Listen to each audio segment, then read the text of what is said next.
Good evening, everyone, and welcome to tonight's program. I'm Reggie Hubbard, and it's my honor to host and moderate these evening's proceedings.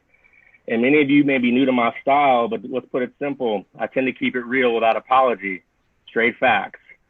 So bearing this in mind, let's begin.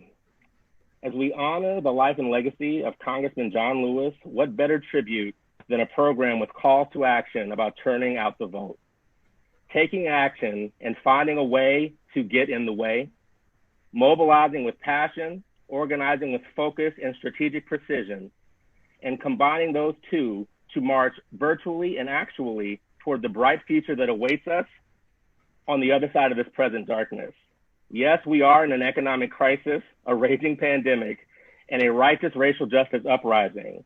But if the example of Elder Lewis and his generation has shown us anything, it has shown us the power of the determined human spirit when coupled with fearlessness, tenacity, ruthless focus, righteous anger, rooted in community with our shared humanity, can accomplish anything. So as we round the turn, passing the 100-day mark from out from the election, the energy is shifting from one of talking to one of action. Yes, we have a power-packed lineup with plenty of heft, but I also want you to have your notebooks out, your pens and pencils ready, and your cell phones to enlist in our calls to action and take in this wisdom. We're here tonight to inspire and mobilize. This program is not for your entertainment. Democracy is not a spectator sport. It requires our engagement and involvement to speak in a collective voice. For us to end the national nightmare of Trumpism and begin the process of rebuilding this land we love and are willing to fight for, it begins with winning the election in November. So tonight, let's talk about it and be about it. So here's what we know. We know they'll cheat. We know they will lie. We know they will try to steal.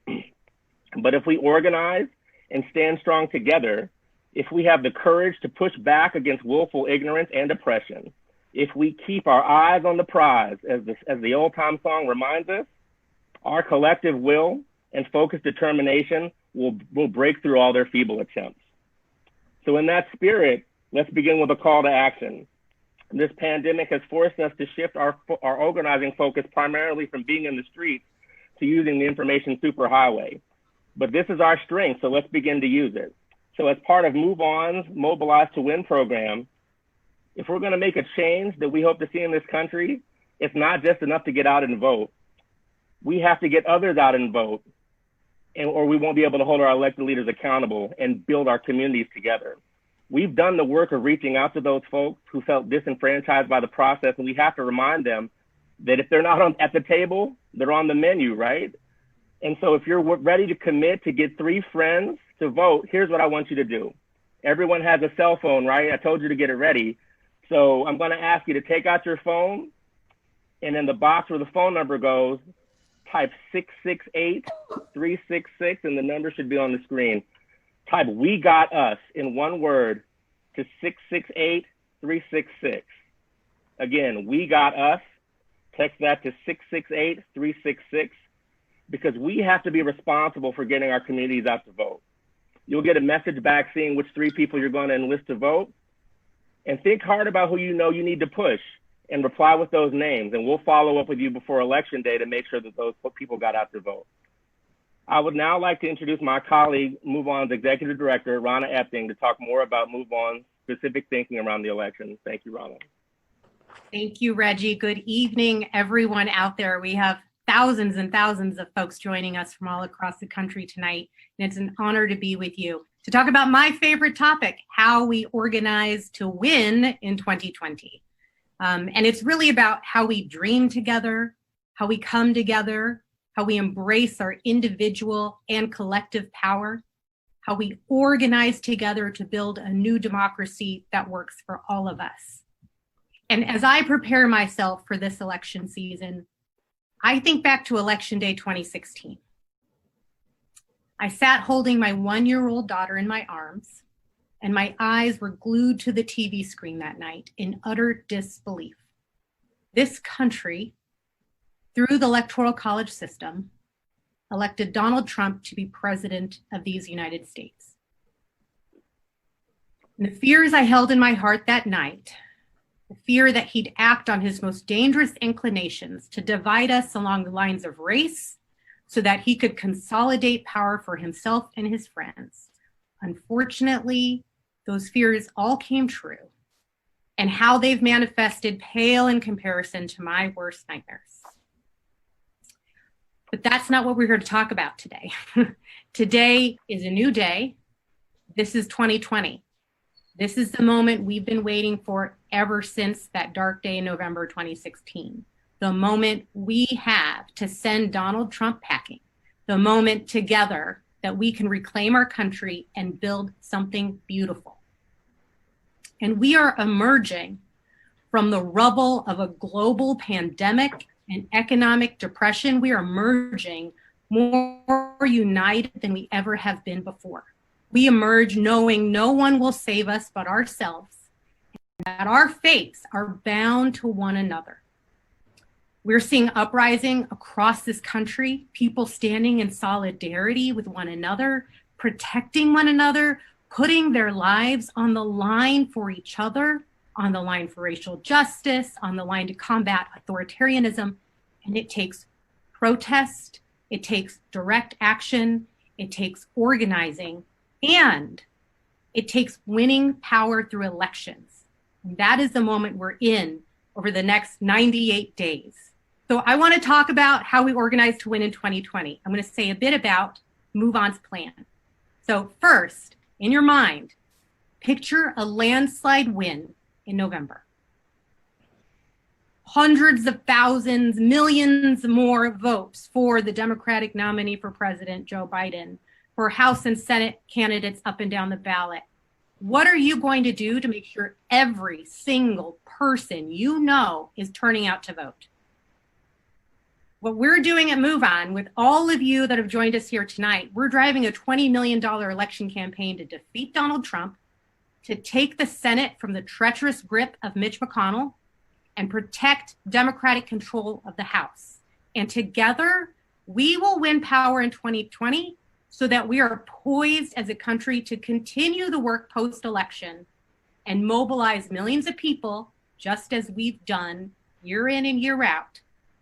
But this time, it will be to advance our dreams, our agenda, to push a new administration in Congress and ensure we pass sweeping legislation that builds a democracy that works for all of us. To tackle the unprecedented challenges of our time, we're going to need everyone. Everyone committed now and everyone committed after the election. And we're going to do it together with joy and with perseverance. So let me tell you a bit about what we're going to do. MoveOn members have endorsed Joe Biden for president, and we've endorsed over 40 Senate and House candidates for office. We're going to protect Democratic champions and incumbents in the House, like Lauren Underwood in Illinois, Mike Levin in California, Sharice Davids in Kansas. We're going to take back the Senate and make sure good, salt of the earth folks like Jaime Harrison from South Carolina represent us in the U.S. Senate. And we're going to hear from him later tonight. And here's how we're going to do it. MoveOn members, we're going to mobilize millions of our members to leave no stone unturned and joyfully drive our Mobilize to Win program, which you'll hear about later this evening, and our Your Vote is Power campaigns. Through those campaigns, we'll turn out 100,000 infrequent voters across battleground states to vote, smashing the margin of win so that we win not just in the popular vote, but through the Electoral College. We're going to make sure every voter we can reach is armed with the information they need to vote safely and to make sure their vote is counted. We're going to make sure that active disinformation campaigns online, those campaigns that are designed to suppress the vote in targeted states and in Black and brown communities, we're going to stop them in their tracks. We're going to hold Senate Republicans' feet to the fire for the malicious, negligent governing they've done over this pandemic and their complicitness in Trump's failed governing. And we'll be launching our Big Idea live stream series with our endorsed House and Senate candidates to lift up candidates and their voices and get them in front of voters to share their vision and their big ideas when they win. And lastly, we're working with dozens of organizations across the movement, across this country, organizations with mass membership like MoveOn, and to prepare people, to prepare ourselves to protect the results on election night and the days after. Because we know this president won't go quietly, and he's preparing to subvert our norms around peaceful transitions of power, and we are not going to let that happen. And we need you. We need you with us. It's a lot, but we are capable. We are mighty. We are over 10 million members strong. We've beat white nationalism before in this country, and we will do it again. And even better, we'll win. We'll win with our collective coming together, not only to dream of a better world, but to build it. So I'm going to hand it over to my beautiful colleague, Reggie Hubbard, to guide us through this discussion with some of the most visionary leaders in our movement today, Senator Elizabeth Warren and Stacey Abrams from Georgia. You've heard their names before. I'll let Reggie do the introductions. And later we'll be joined by Jaime Harrison, candidate for U.S. Senate, running against Lindsey Graham. So with that, I'll hand it over to Reggie. And thank you again for joining us tonight. Rana, thank you. And I don't think I've ever smiled when someone said my name after Lindsey Graham. So thank you for that cognitive dissonance. I appreciate that. And thank you for telling us how we can get engaged now. And thank you both, Senator Warren and Stacey Abrams, for being here tonight. As I mentioned earlier, this is a call to action, and you don't need to hear from me. We're here to hear from you. So, Stacey, could you share with us first what's on your heart and mind tonight? So I want to say thank you to MoveOn for having me. Thank you to my friend, Senator Elizabeth Warren. She showed up in Georgia, one of our hot days during the 2018 election, and wowed not just the crowd, but wowed the state. I think about that election almost every day because I can't forget it. Every day I wake up knowing that I live in a state being led by a man who made it his life's mission to subvert the vote, to steal the vote from everyday Georgians who simply wanted a better life, who wanted Medicaid expansion so that when they got sick, they could get help, who wanted fair housing so that they weren't pushed out of their community and out of their homes onto the streets. They wanted a fair wage. They didn't want to work for less. In a state where the minimum wage is $5.15 an hour, and where we have agricultural workers, home healthcare workers, where we have tourists and the hospitality industry workers who cannot make a living wage. And yet he is the governor. He was the Secretary of State when I ran.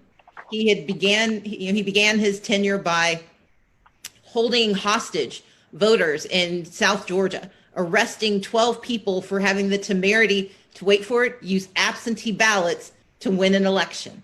They followed the law, but they didn't look the way he thought they should. He had them arrested near Christmas, charged them with 120 felonies, kept a cloud over their names for 3 years, and not a single person was convicted of a single crime. Fast forward to 2018, and he oversaw the voter suppression of hundreds of thousands of Georgians, purging 1.4 million from the rolls, overseeing the closure of 214 precincts, holding hostage 53,000 voter registration applications, 80% of which belonged to people of color.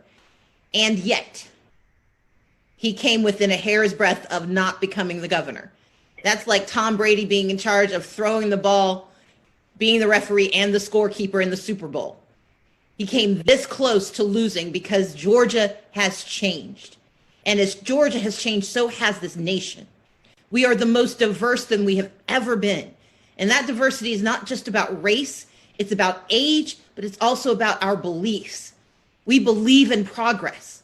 We believe that climate action has to include the conversation of environmental justice. We believe that economic justice can't simply be a slogan, but has to be a lived experience.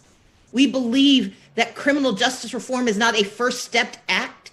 It is a constant commitment to decarceration, to ending police brutality, and to building a nation where we take people's humanity as a moment of redemption and not a cause for concern. I'm here tonight because I believe in what this election can stand for. But I want to add two cautions. Number one, we have to remember that we are not only fighting voter suppression, but we're fighting voter depression. For Black and brown communities, especially young people, this COVID-19 pandemic has unleashed hell on their communities, on our communities.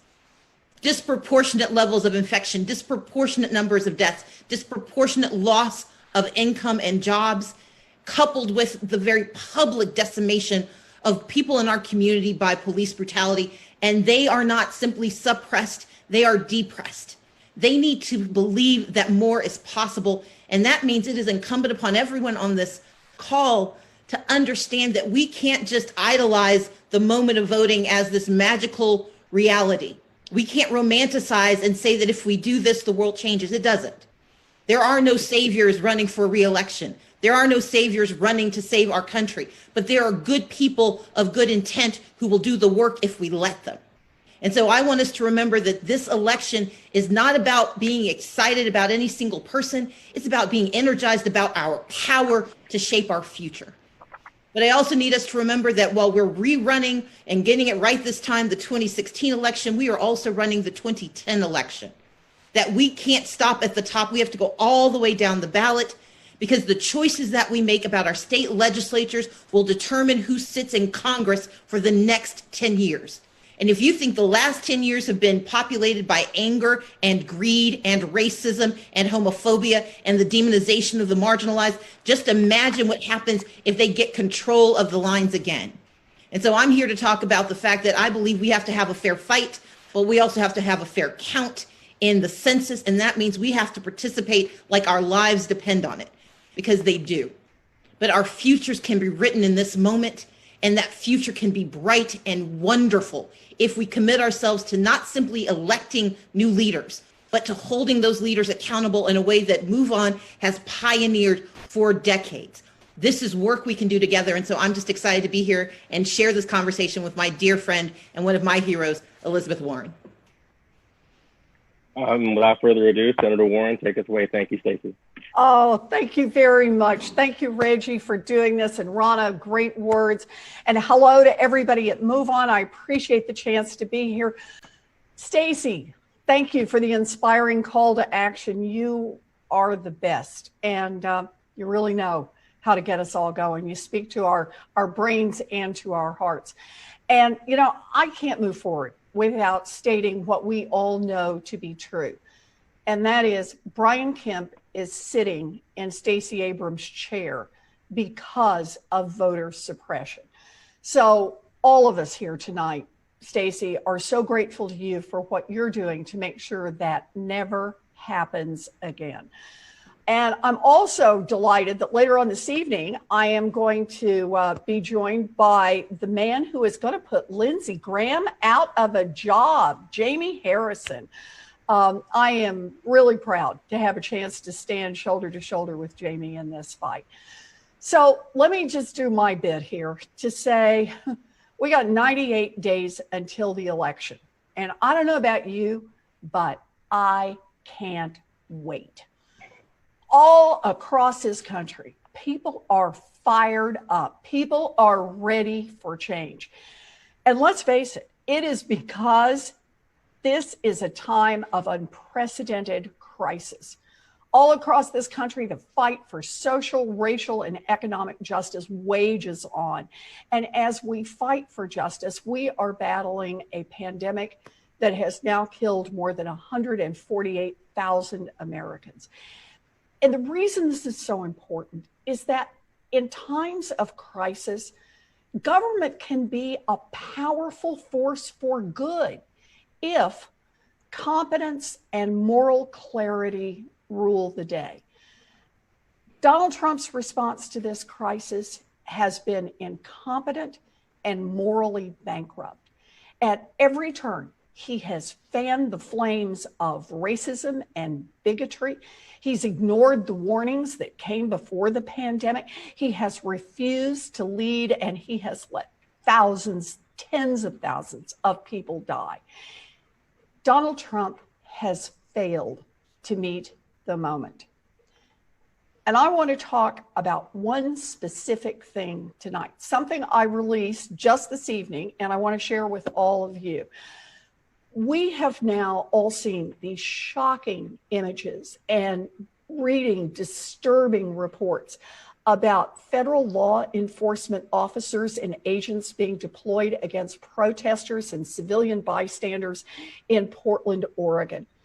Donald Trump is even threatening to deploy tens of thousands of these people in Seattle, Chicago, and other American cities. The U.S. government should not be using unidentified federal officers as a secret police force to terrorize people and violate their constitutional rights. So today, I wrote to Attorney General Barr, Defense Secretary Esper, Acting DHS Secretary Wolf, and Interior Secretary Bernhardt, calling on them to stop Trump from turning their departments into personnel that he can use for his own personal militia. I asked them to commit that they will not deploy the military or civilian forces under their control to be used by the president to suppress dissent and democracy, including in advance of the 2020 election. I want to hear their answers, all four of them. I also asked them to commit that they will not let Trump use these forces in the event he loses the election and doesn't want to leave office peacefully. I want to hear that commitment. I want to hear it in their own words. And if they won't say it, then I want to hear that silence. Because at a time like this, their silence will shout. We cannot let this moment slip by and find ourselves in deep trouble in 98 days. We need to call this out now. And we must not let this president threaten our democracy. Democracy as we know it is on the line. So now is the time to raise your voices. Tonight, tomorrow, the next day, and every day after that. This is our moment in history, our moment to make Donald Trump a one-term president, to elect Joe Biden as our president, to elect Democrats up and down the ticket. This is our moment to restore the soul of our nation, our moment to build back our economy and our democracy better than ever before. So I'm in this fight all the way. Let's get to work. Wow. Thank you, as always, for your courage and for your willingness to speak so profoundly to the, like you said, either they're going to speak to the issue or their silence is going to speak for them. So Thank you for making that distinction, because that's where we are now. And I want to begin our conversation with a seemingly simple question, but I'm sure something that everyone would want to hear y'all's thoughts on is what do progressives need to do to motivate? I mean, because it seems silly, but I just want to start this way because some people still need quote unquote motivation. But what do progressives need to do to motivate voters to turn out in November? Stacey, let's start with you. I think first we have to remember that protesting in the streets is a necessary part of our democracy, but that the activation of that protest into policy happens at the ballot box. But we can't get there if too many of us dismiss the utility of protest or lift it up too high, because we have to understand that without policy making, protest is necessary, but it's incomplete. I think about voting as the treatment for a disease. Voting does not change everything. And we have to be really clear. Going to vote is not going to lead, it's not a magic pill. It's not going to change the world. We're not electing any saviors, but we are connecting the dots between our challenges and the possible outcomes. And so first of all, we have to be honest about what voting gets us. It shouldn't be a slogan. It is a solution, but it is a long-term solution. And the way I think about it is this: we have a disease in this country, two of them. We have a disease of structural racism. We have a disease of systemic inequity. And if those diseases need the treatment of chemotherapy, of radiation, then we have to recognize that means we have to have a constant application of treatment. That's what voting is. And the minute we stop our treatment, no matter how harsh it is, no matter how long it takes to solve our disease, to cure us, we have to remember that that disease will metastasize and will come back harder than it was before, and it will spread. And so to energize people, we've got to tell them the truth, that voting in 2020 is not going to fix America. This has been a 240-year experiment of slow movement. But there has been movement. There has been progress. I am the great-great-great-granddaughter of slaves. I'm the great-great-granddaughter of sharecroppers. I'm the great-granddaughter of domestic workers. I'm the granddaughter of cooks who worked at a college where their children could not attend. And I became the first Black woman in American history to stand for governor for a major party. And so I yoke myself to the history of movement recognizing that I'm pulling what has been pulled before, but we have made progress. But if we want people to truly engage, we've got to tell them the truth that this election will not fix America, but by God, we will be damned if we don't. Senator Warren, go ahead. Well, let me just add to what Stacey said, although it's a little like gilding the lily, because you've done such a fabulous job on this, Stacey, as you always do. I just want to pick up on one part of one point that Stacey made, and that's about the connection between protest and voting. I had just gotten down to Washington the night that Donald Trump decided that he was going to do a show of force and clear out Lafayette Park from people who were protesting peacefully, people who were there to make their voices heard, people who were exercising their First Amendment rights, not only to speak out, but also to gather. And gathering is important, and it's an important part of this story. So you've all seen it, the pictures of the smoke bombs that were used and the flashbangs terrorizing American citizens who were coming together to make their voices heard by their government. And so the next night, I decided I'm going over to Lafayette Park. And I just hope everybody has a sense of what had changed with Donald Trump in the White House, that the huge fences were now up. You used to be able to walk and you could always see the White House in the front lawn. Sure, there's a fence, but a nice, wrought iron fence. Now you could even see the White House. Military vehicles and tall fences were up. Lafayette Park was completely blocked off. So what did people do? They came together behind the park, came together because they would not give up, came together. And I went to be with them because I understand it's not enough to protest on your own. It's not enough to say, I'm opposed to racism, I'm anti-racist. No, you need to get out there with others because it's that collective that gives us power. That's what we understand. That's why we protest. That's why we march. That's why we come together. That's why it is a protected activity in our Constitution. That's what voting is as well. It takes that power of the collective, the power to make change. And it says every day, 364 days out of the year, what you've got is the power to come together. You've got the power to speak out. You've got the power to lift your voice in song. You've got the power to come together. But on that 365th day, that day when you get to go to the polls, the way you show that power is you get together and you vote. And Stacey's right. It won't change everything, but it'll change some things. I guarantee you it'll change some things. And here's the thing.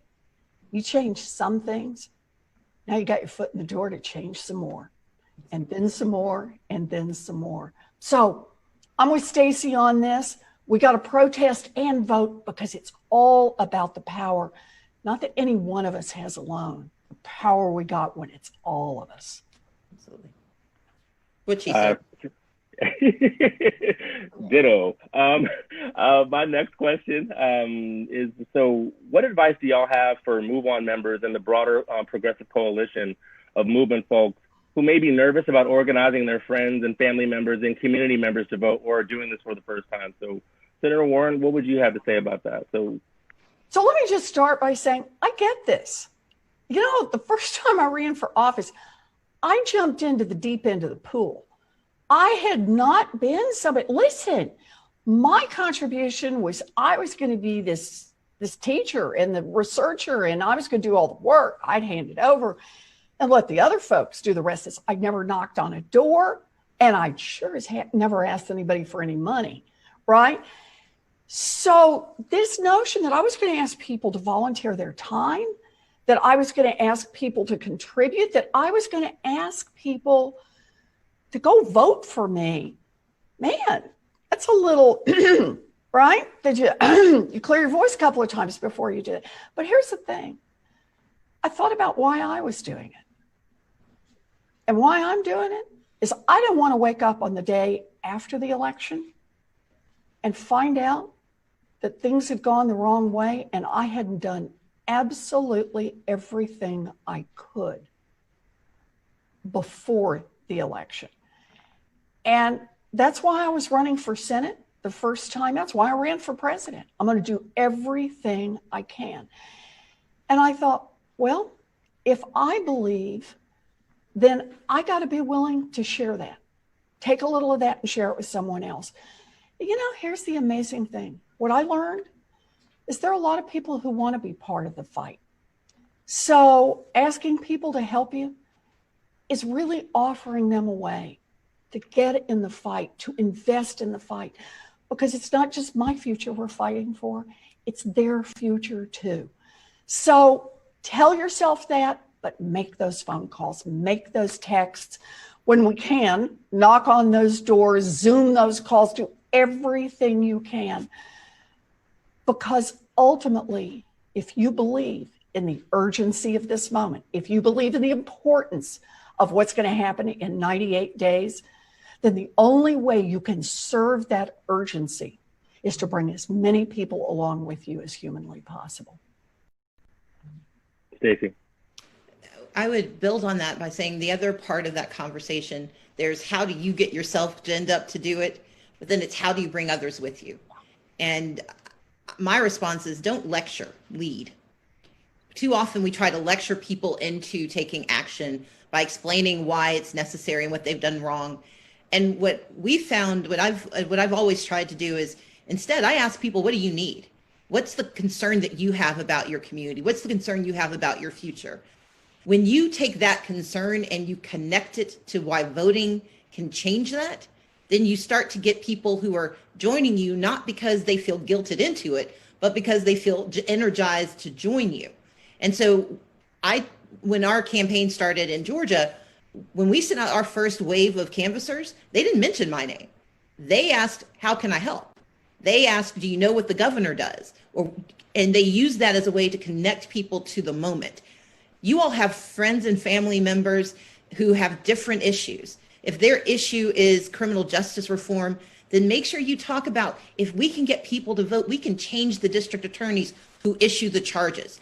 Talk about the fact that we can elect judges who don't believe that mass incarceration is the solution to our challenges. Don't lecture them about it, lead them to wanting to be a part of it by having the conversation with them, because a lecture might get you a day, but leadership can get you there for an election cycle and for a lifetime. Because we don't want people who vote in November, we want voters. We want to create voters who believe that this is what they do every single time, every single election to build the world they want, because some folks have been doing it. They've been voting every single election, every single time to build the world we've gotten, and we got to undo this one. And so if we can lead them to this moment by giving them the space to know that if they do this, this is what they get, not just a return on investment, but a future that they actually can believe in. It gives you the ability to engage them without feeling like you're being overbearing, but it also gives them space to process and to know why they want to come back time after time to help spread the joy. I love the way that both of you articulated both sides of that, right? So like how you get yourself ready and how you get others ready. And I think we have enough food for thought there. And I just want to be sensitive to time as well. Reggie, I just want to say, Stacey and I tag team. We know how to do this, right? That's what you need. You won't get something done. You need a partner. And I couldn't have a better partner than Stacey Abrams, right? You ready, Stacey? Wow. All right. All of that. So, Senator, I mean, I know that so what closing thoughts would you want to offer for us? And bearing in mind, like, wrapping up everything, all the wisdom that we dropped in a bow as an action step, what would you say to people as we close down this moderated panel? This is a really hard time for our country. And I think everyone recognizes the enormity of the problems we face. It was like Rana said at the beginning, on the day after the election, I thought, this is going to be awful. And it was so much worse than I thought. I cannot tell you how many times I thought, okay, that's the bottom. And then the next day we come in and find out, nope, he's gone lower than he had before. And that Republicans have helped him and they need to be held accountable for that. But this is a hard time for our country. It is a hard time. And we have so many problems that we need to deal with in the fight for racial justice, for economic justice, for democracy. But here's how I see it.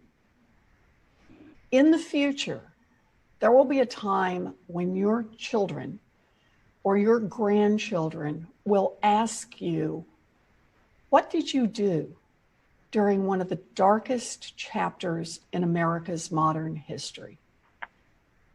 You get in this fight and you get all the way in it for the next 98 days, and you'll be able to look them in the eye and say, I changed America. That's why we're in this fight.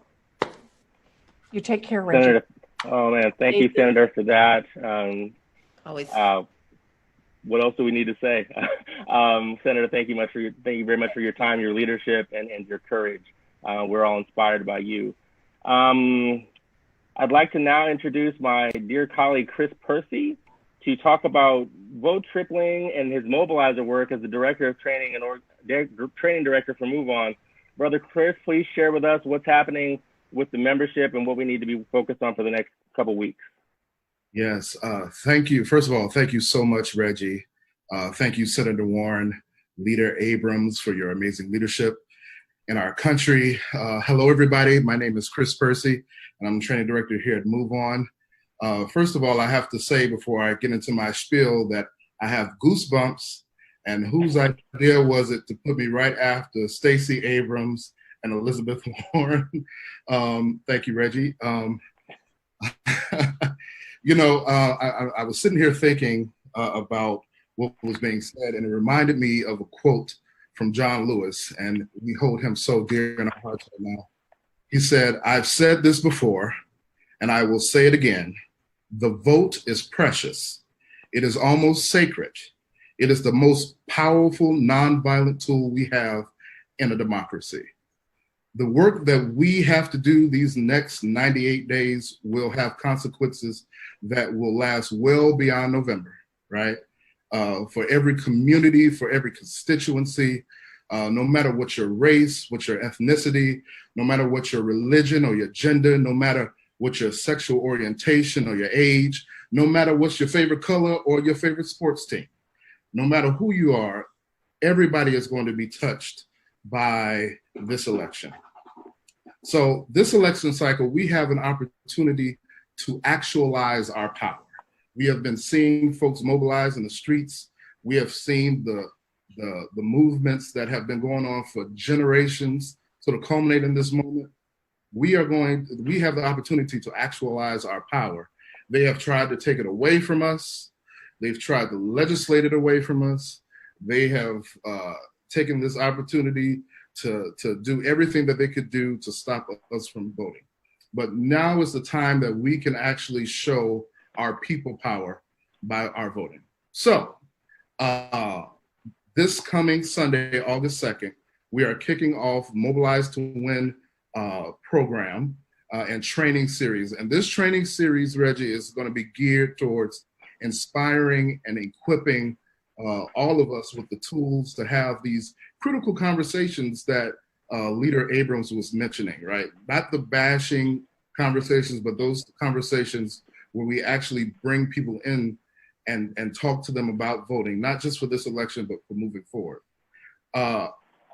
In this training series, we're going to have the launch that coming Sunday, and then there are going to be 3 webinars where we're going to really do some deep diving.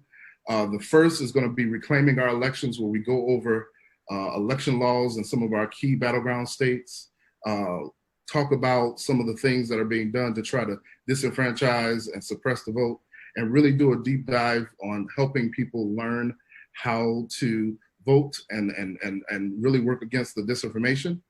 The second series is going to be about knowing your history and making our own history as it relates to the journey of voting in this country, and how to look from an equitable lens and talk to people in an equitable way. And then lastly, we're going to talk about having effective conversations. And we're going to go really deep dive so you know and you are equipped to talk to your friends and your loved ones about exactly how to get them to vote. This series is specifically to get people to get 10 of their friends from voter registration all the way to actually casting their vote. So we will be having supplemental resources. We'll be giving all the things that you need to start having those conversations and to start bringing your friends and your family along on the journey, okay? In the end, you will feel empowered and supported by your friends and your loved ones. It's gonna be a really great series. I'm really excited. We've been toiling for several weeks getting the materials together.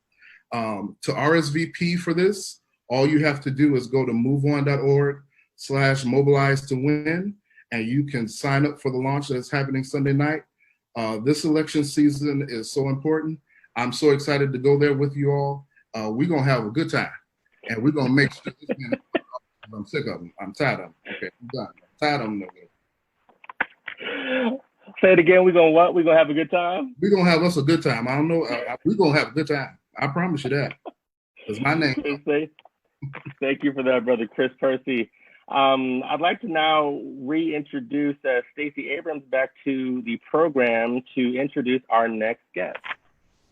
Well, this is a gentleman who has made a name for himself most recently by taking Lindsey Graham to the woodshed, but I've known him for a lot longer. He has been a stalwart, not only of the Democratic Party, but a voice for the South. He has done work in South Carolina to help address the challenges of lack of Medicare, Medicaid expansion, addressing the issues of police brutality, having conversations with communities about what they need instead of preaching to them about what they've done wrong. This is a gentleman who has done the work of leadership, and now it is time to give him the title of senator. Please welcome my good friend, soon to be Senator Jaime Harrison. Thank you so much, Stacey. It is so tremendous. It's such a tremendous honor to be on with you and to be on with my brother from another mother, Reggie Hubbard, who my Yale brother as well. I can't tell you how honored I am to be with you all tonight. This MoveOn is doing the good work. Stacey, the work that you are doing is tremendous. When I get elected to the United States Senate, a lot of it, I can give you some credit, Stacey, because you put all those, as Hillary Clinton once said, she shattered that glass ceiling. In the South, Stacey, you shattered that glass ceiling for many of us. And you laid the foundation by which we are building this new South that is bold, that's inclusive, that's diverse. And so I want to thank you for that. Thank you for all of the support you're giving with Fair Fight as well. We're doing some really good work here in South Carolina, and it's because of MoveOn and Fair Fight that we are going to win this United States Senate race. Jaime, thank you for your words, your kind words. And I just want to say this moment in Black Yale history, Stacey Abrams, Reggie Hubbard, Jaime Harrison. The 90s were a good vintage, weren't they? And Chris Percy, for you, I know you went to Morehouse. So I want to put that in the space as well for your Spelman sister. Brother Jaime, just to kick off the conversation about you and your campaign, what are you most excited about now? We talked a little bit in the beginning about the coalitions that we're building to inspire all sorts of people to believe in bold progressive values. So what are you seeing in your campaign, and what are you most excited about right now? Well, I'm excited about bringing hope back to South Carolina. Our state motto here in South Carolina is, while I breathe, I hope. And I know the power of hope in my life. It's how I've gotten through. I grew up in Orangeburg, South Carolina, home of South Carolina State University in Claflin. The son of a teen mom. My mom was 16. My grandparents had a 4th grade and an 8th grade education. They worked hard, didn't have a whole lot of money, didn't have a whole lot of education, but they had, values of hard work and giving back. And so when I think back on my life, going to Yale and Georgetown and then working on Capitol Hill, becoming the first Black chair of the state party, and now running for the U.S. Senate, my life has been emblematic that the American dream is alive and well, that the American dream works. But what I want to do in this U.S. Senate race is make sure that other little round-headed boys and girls growing up here in South Carolina get the opportunity to live their American dream, to be able to live their hopes and see their hopes and aspirations and dreams turn into reality. And right now, we don't have the type of representation that we need and we deserve in South Carolina to get that, have that type of representation in the United States Senate in South Carolina to make that a reality. We got a senator who cares more about his tea times with the president and flying around on Air Force One than the fact that we had 17,000 of our kids in South Carolina who have not been in contact with their schools since March. Or the fact that we have 2 years ago, 14 out of our 46 counties where there were no OBGYNs, or that many of our rural hospitals have closed, or that 38% of communities in South Carolina, rural communities, have no access to broadband, right? Those are the challenges of the century and of the future. And we need a senator who is looking to the future and not anchored in the past. And so I'm hopeful because I see an energy on the ground here in South Carolina like I have not seen my entire life. We are even surpassing the energy that we had in 2008. We are getting people volunteering. We are seeing Republicans crossing over and saying, you know what, enough is enough. It's time that we get some leadership here that's going to focus on all of us and not just a select few. So I'm emboldened because there's so much hope. Our motto in South Carolina is, while I breathe, I hope. I've told my folks here, I'm going to add a little addendum.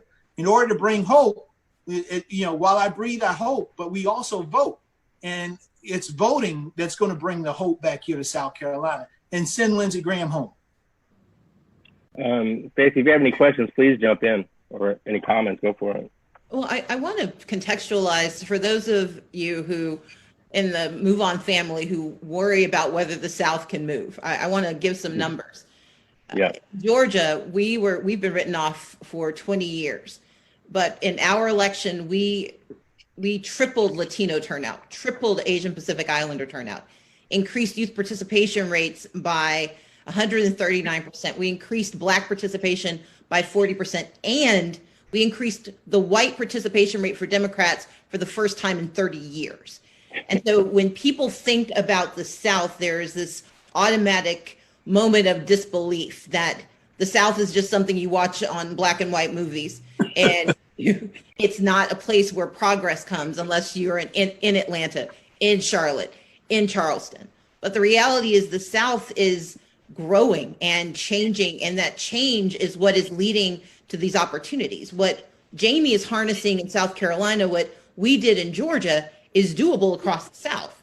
It just takes the commitment of our community members to believe that it's possible. Because let's be clear, one of the reasons for the lack of investment has been a reticence of investing in Black and brown voters as the solution to Republican domination. And Yes. Republicans have counted on it. And that's why I lift up the urgency, not only of voting, but of the census, because the count in the census in 2020 will not only help cement economic power and political power. They know it too, which is why they're doing their best to undermine the census. But when you have leaders like Jaime Harrison from South Carolina in the Senate who can, work with his brother Tim Scott on getting some things right, he gets it sometimes, but we need leaders who actually have experienced what the South is and what the South can be. Yes. So we have to have a fair fight in our elections. We have to have a fair count in our census. But most importantly, we have to have real representation in our Congress, where the leadership there is not sent there to simply represent a small, narrow community that is bounded by lack of, but to represent entire states leading by what can be. And that's why Jaime Harrison is such a strong candidate, and why what he's doing is emblematic of what's going to be done by Mike Espy in Mississippi, by Raphael Warnock in Georgia. We can send a whole contingent, and Jaime is leading the way. Thank you for that context. And I just want to reiterate what both of them have said. My family is from Virginia, not Virginia, Virginia, like Natural Bridge, Virginia. And people write off the South for what? Right? We're people too. We have values too. And when you invest in these communities, miracles happen.